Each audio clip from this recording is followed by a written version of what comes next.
Hi കൂട്ടുകാരെ, ഏവർക്കും 4ാം ക്ലാസ്സിലെ മലയാളം ഓൺലൈൻ ക്ലാസ്സിൻ്റെ തുടർ പ്രവർത്തനമായ പത്തായത്തിൻ്റെ ആത്മകഥ എന്ന പ്രവർത്തനത്തിലേക്ക് സ്വാഗതം. എല്ലാവരും പത്തായം എന്ന പാഠം വായിച്ചല്ലോ അല്ലേ കൂട്ടുകാരെ? അതിൽ പത്തായത്തിൻ്റെ ആത്മകഥ എഴുതാനുള്ളൊരു പ്രവർത്തനമില്ലേ? എൻ്റെ മക്കളെല്ലാവരും അത് ചെയ്തോ? കഴിഞ്ഞ ദിവസം പറഞ്ഞ കഥ ഓർമ്മയില്ലേ? ഉണ്ണി പത്തായത്തിൻ്റെ മുകളിൽ കിടന്നാണ് ഉറങ്ങിയിരുന്നതല്ലേ? ഉറങ്ങുന്ന സമയത്ത് പത്തായം എന്താ ചെയ്തേ? ഉണ്ണിയോട് പത്തായത്തിൻ്റെ കഥ പറയാൻ തുടങ്ങി. എങ്ങനെയായിരുന്നു പത്തായത്തിൻ്റെ കഥ പറഞ്ഞത് ഉണ്ണി? മക്കളൊരു കാര്യം ചെയ്യോ, മലയാളം നോട്ട് പുസ്തകം എടുത്തിട്ട് പത്തായം എങ്ങനെയായിരിക്കും തൻ്റെ കഥ പറഞ്ഞിട്ടുണ്ടാവുക എന്നത് ഒന്ന് മക്കളൊന്ന് എഴുതി നോക്കിയാലോ? ഒന്ന് വേഗം എഴുതി നോക്കിയേ. ഈ വീഡിയോ ഒന്ന് പൗസ് ചെയ്ത ശേഷം മക്കൾ പത്തായത്തിൻ്റെ കഥയൊന്ന് ആത്മകഥയൊന്ന് എഴുതണം. എങ്ങനെയാണ് ആത്മകഥ എഴുതുക? അതിനെന്തൊക്കെ കാര്യങ്ങൾ വേണം മക്കൾക്കറിയോ? മാഷ് പറഞ്ഞുതരാം കേട്ടോ. നോക്കിയേ, അതിന് തലക്കെട്ടുണ്ടാകണം. ആത്മകഥ എഴുതുമ്പോൾ എന്ത് വേണം? ഒരു നല്ല തലക്കെട്ടുണ്ടാകണം. പിന്നെയോ സ്വന്തം അനുഭവം പറയുന്ന രീതിയിൽ വേണം ആത്മകഥ എഴുതാൻ. എങ്ങനെയാണ്? സ്വന്തം അനുഭവം പറയുന്ന രീതിയിൽ വേണം ആത്മകഥ എഴുതാൻ. പിന്നെയോ ജനനം മുതലുള്ള സംഭവം ക്രമമായിട്ട് പറയണം. ജനനം മുതലുള്ള സംഭവങ്ങൾ ക്രമമായിട്ട് ആത്മകഥയിൽ പറഞ്ഞിരിക്കണം. പിന്നെന്തൊക്കെയാണ് വേണ്ടത്? ഞാൻ, എൻ്റെ, എനിക്ക് തുടങ്ങിയ വാക്കുകൾ അതിൽ പ്രയോഗിച്ചിരിക്കണം. ആത്മകഥ എഴുതുമ്പോൾ ഞാൻ, എൻ്റെ, എനിക്ക് എന്നീ വാക്കുകളൊക്കെ പ്രയോഗിച്ചിരിക്കണം. പിന്നെയോ തുടക്കവും ഒടുക്കവും വേണം. ഇത്രയുമാണ് ഒരു ആത്മകഥ എഴുതുമ്പോൾ നമ്മൾ ശ്രദ്ധിക്കേണ്ട കാര്യങ്ങൾ. ഇപ്പൊ മനസ്സിലായില്ലേ? ഇനി മക്കൾക്ക് എഴുതാലോ. ഒരു കാര്യം ചെയ്യൂ, ഒരു മലയാളം നോട്ട് പുസ്തകം എടുത്തിട്ട് നിങ്ങൾ ആത്മകഥ, പത്തായത്തിൻ്റെ ആത്മകഥയൊന്ന് എഴുതി നോക്കുക. എന്നിട്ട് ഈ വീഡിയോ ബാക്കി കണ്ടാൽ മതി. എഴുതി കഴിഞ്ഞ ശേഷം ബാക്കി വീഡിയോ കാണാം. ആ വീഡിയോയിൽ ഈ പത്തായത്തിനെ കുറിച്ചുള്ള ഒരു ആത്മകഥ മാഷ് എഴുതിയിട്ടുണ്ട്. ഇനി നിങ്ങൾ എഴുതിയതും മാഷ് എഴുതിയതും കൂടി വായിച്ചു നോക്കുക. എന്തെങ്കിലും മാറ്റം വരുത്താനുണ്ടെങ്കിൽ അത് മാറ്റം വരുത്തുക. എന്നിട്ട് നിങ്ങളുടെ ടീച്ചർക്ക് അയച്ചു കൊടുക്കാനും മറക്കരുത് കേട്ടോ. നിങ്ങൾ എഴുതിയ ആശയമൊന്നും മാറ്റേണ്ട ആവശ്യമില്ല. അതിൽ എന്തെങ്കിലും തെറ്റുകൾ, എന്തെങ്കിലും അക്ഷരത്തെറ്റുകൾ എന്തെങ്കിലും ഉണ്ടെങ്കിൽ അത് മുതിർന്നവർക്ക് കാണിച്ചു കൊടുത്ത് അത് തിരുത്തിയിട്ട് വേണം നിങ്ങളുടെ ടീച്ചർക്ക് അയച്ചു കൊടുക്കാൻ. ഓക്കെ, ശരി. വീഡിയോ ഒന്ന് പൗസ് ചെയ്തോളൂ. മക്കൾ എഴുതിയോ? എന്നാൽ മാഷ് പറഞ്ഞു തരട്ടെ. ആത്മകഥ മാഷ് എഴുതിയത് നോക്കിയേ. പത്തായത്തിൻ്റെ ആത്മകഥ, അതാണ് ഹെഡിങ് കേട്ടോ. ഇനി നോക്കൂ. ഉണ്ണി, നിനക്കൊരു കഥ കേൾക്കണോ? കുറേ വർഷങ്ങൾക്ക് മുമ്പ് പ്ലാവിൻ തടി കൊണ്ട് മിടുക്കരായ 2 ആശാരിമാരാണ് എന്നെ നിർമ്മിച്ചത്. അന്നത്തെ കാലത്ത് ഓരോ വീട്ടിലും എനിക്ക് വലിയ സ്ഥാനമാണുണ്ടായിരുന്നത്. ആഹാരത്തിനുള്ള നെല്ലും കൃഷിക്കുള്ള വിത്തുകളും സൂക്ഷിക്കാനാണ് എന്നെ പ്രധാനമായും ഉപയോഗിച്ചിരുന്നത്. അന്ന് കൃഷിക്ക് അത്രയേറെ പ്രാധാന്യമുണ്ടായിരുന്നു.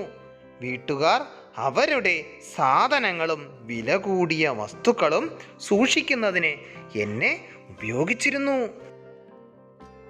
ഇന്ന് ഒരു പിടി വിത്ത് കണ്ടിട്ട് കാലമേറെയായി. നിന്റെ കൂട്ടുകാരോട് ചോദിച്ചു നോക്ക്, പലർക്കും എന്നെ അറിയുക പോലുമില്ല. ഉണ്ണി, ഈ നാട്ടിൽ കൃഷിയില്ലാതായോ? ഇനി എത്ര കാലം ഞാൻ ഉണ്ടാവുമെന്ന് അറിയില്ല. ഈ പത്തായം ഇവിടെ സ്ഥലമുടക്കി കിടക്കുകയാ. ഇത് പൊളിച്ച് തടി കൊണ്ട് നല്ല ഒരു അലമാറയുണ്ടാക്കാം എന്ന് നിന്റെ അമ്മ പറയുന്നത് കേട്ടു. ആ ദിനം വരുന്നത് പേടിയോടെ കാത്തിരിക്കുകയാണ് ഞാൻ. ഈ പഴയ ചങ്ങാതിയെ നീയെങ്കിലും മറക്കരുതേ. എന്നെക്കുറിച്ച് നിന്റെ കൂട്ടുകാരോട് പറയണേ. ഇനി എൻ്റെ മുകളിൽ കിടന്ന് സുഖമായി ഉറങ്ങിക്കോളൂ. ഇത്രയുമാണ് പത്തായത്തിൻ്റെ ആത്മകഥയായിട്ട് പത്തായം ഉണ്ണിയോട് പറഞ്ഞത്. മക്കള് കേട്ടോ? മക്കളും ഇങ്ങനെയാണോ എഴുതിയിരിക്കുന്നത്? എൻ്റെ മക്കൾ ഇതൊന്നും കൂടി വായിച്ചു നോക്കിയേ. ശരി, നമുക്കിതൊന്ന് ഒരുമിച്ച് വായിച്ചാലോ? ശ്രദ്ധയോടെ വായിക്കണേ. നോക്കൂ. പത്തായത്തിൻ്റെ ആത്മകഥ, അതാണ് ഹെഡിങ് കേട്ടോ. ഇനി നോക്കൂ. ഉണ്ണി, നിനക്കൊരു കഥ കേൾക്കണോ? കുറേ വർഷങ്ങൾക്ക് മുമ്പ് പ്ലാവിൻ തടി കൊണ്ട് മിടുക്കരായ 2 ആശാരിമാരാണ് എന്നെ നിർമ്മിച്ചത്. അന്നത്തെ കാലത്ത് ഓരോ വീട്ടിലും എനിക്ക് വലിയ സ്ഥാനമാണുണ്ടായിരുന്നത്. ആഹാരത്തിനുള്ള നെല്ലും കൃഷിക്കുള്ള വിത്തുകളും സൂക്ഷിക്കാനാണ് എന്നെ പ്രധാനമായും ഉപയോഗിച്ചിരുന്നത്. അന്ന് കൃഷിക്ക് അത്രയേറെ പ്രാധാന്യമുണ്ടായിരുന്നു.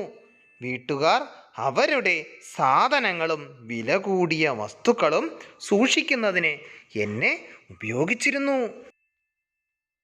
ഇന്ന് ഒരു പിടി വിത്ത് കണ്ടിട്ട് കാലമേറെയായി. നിന്റെ കൂട്ടുകാരോട് ചോദിച്ചു നോക്ക്, പലർക്കും എന്നെ അറിയുക പോലുമില്ല. ഉണ്ണി, ഈ നാട്ടിൽ കൃഷിയില്ലാതായോ? ഇനി എത്ര കാലം ഞാനുണ്ടാവുമെന്ന് അറിയില്ല. ഈ പത്തായം ഇവിടെ സ്ഥലമുടക്കി കിടക്കുകയാ. ഇത് പൊളിച്ച് തടി കൊണ്ട് നല്ല ഒരു അലമാറയുണ്ടാക്കാം എന്ന് നിന്റെ അമ്മ പറയുന്നത് കേട്ടു. ആ ദിനം വരുന്നത് പേടിയോടെ കാത്തിരിക്കുകയാണ് ഞാൻ. ഈ പഴയ ചങ്ങാതിയെ നീയെങ്കിലും മറക്കരുതേ. എന്നെക്കുറിച്ച് നിന്റെ കൂട്ടുകാരോട് പറയണേ. ഇനി എൻ്റെ മുകളിൽ കിടന്ന് സുഖമായി ഉറങ്ങിക്കോളൂ. മക്കൾക്ക് ഇഷ്ടമായോ പത്തായത്തിൻ്റെ ആത്മകഥ? ഒരു കാര്യം ചെയ്യൂ, ഇനി നമുക്ക് കലപ്പയുടെ ആത്മകഥ എഴുതിയാലോ? കലപ്പ എന്തിനായിരുന്നു ഉപയോഗിച്ചത്? പണ്ട് നിലമുഴുതാനായിട്ട് ഉപയോഗിച്ചായിരുന്നു അല്ലേ? അപ്പോൾ കലപ്പ എപ്പോഴാണ് ഉണ്ടായത്? പണ്ട് കാലത്ത് ഉണ്ടായിന്നും അതുപോലെ തന്നെ ആശാരി ഉണ്ടാക്കിയതാണെന്നും ഒക്കെ വെച്ചിട്ട് ഒരു ആത്മകഥ എഴുതുക. ആത്മകഥ എഴുതുമ്പോൾ എന്തൊക്കെ കാര്യങ്ങൾ ശ്രദ്ധിക്കണമെന്ന് മാഷ് അപ്പോഴേ പറഞ്ഞു തന്നിട്ടുണ്ടായിരുന്നില്ലേ? അപ്പോൾ അതൊക്കെ ശ്രദ്ധിച്ചിട്ട് കലപ്പയുടെ ആത്മകഥയൊന്ന് എഴുതണം. അത് എഴുതിയ ശേഷം ഒരു ഫോട്ടോ എടുത്തിട്ട് മാഷിനോ ടീച്ചർക്കോ ഇത് അയച്ചു കൊടുക്കാനും മറക്കരുത് കേട്ടോ. റെഡിയല്ലേ? അപ്പം എല്ലാവരും ചെയ്യില്ലേ കലപ്പയുടെ ആത്മകഥ? എല്ലാവരും മിടുക്കികളാണല്ലേ? ശരി. അപ്പം ഇത്രയുമാണ് ഇന്നത്തെ ഈ വീഡിയോയിൽ ഉൾപ്പെടുത്തിയിരിക്കുന്ന പത്തായത്തിൻ്റെ ആത്മകഥ. അതുപോലെ തന്നെ കലപ്പയുടെ ആത്മകഥ എഴുതാനുള്ള ഒരു തുടർ പ്രവർത്തനമുണ്ട്. എങ്ങനെയാണ് ആത്മകഥ എഴുതേണ്ടത് എന്നുള്ളത് എൻ്റെ മക്കൾ പഠിച്ചിട്ടുണ്ടാവുമെന്ന് വിചാരിക്കുന്നു. അപ്പോൾ ഈ വീഡിയോ നിങ്ങൾക്ക് ഇഷ്ടമായെങ്കിൽ, ഗുണപ്രദമായെന്ന് തോന്നുകയാണെന്നുണ്ടെങ്കിൽ ലൈക്ക് ചെയ്യുക, നിങ്ങളുടെ സുഹൃത്തുക്കൾ കൂടി ഷെയർ ചെയ്യുക. ഇതുമായി ബന്ധപ്പെട്ട നിങ്ങളുടെ സംശയങ്ങളും നിർദ്ദേശങ്ങളും എന്തെങ്കിലും ഉണ്ടെങ്കിൽ ഇതിൻ്റെ കമൻറ്റ് ബോക്സിൽ എഴുതാനും മറക്കരുത്. അപ്പോൾ ഇതുപോലുള്ള എല്ലാ വീഡിയോ ക്ലാസ്സുകളെല്ലാം മുടങ്ങാതെ നിങ്ങളുടെ ഫോണിൽ ലഭിക്കുന്നതിനായിട്ട് താഴെ കാണുന്ന ചുവന്ന സബ്സ്ക്രൈബ് ബട്ടൺ അമർത്തി അടുത്തുള്ള ബെല്ലൈക്കൺ ക്ലിക്ക് ചെയ്ത് നോട്ടിഫിക്കേഷൻ ഓൾ എനേബിൾ ചെയ്യാൻ മറക്കരുത്. അപ്പോൾ നമുക്ക് അടുത്ത വീഡിയോയുമായി ഉടൻ തന്നെ കാണാം. ഏവർക്കും ശുഭദിനം ആശംസിക്കുന്നു. നന്ദി, നമസ്കാരം, ബായ്.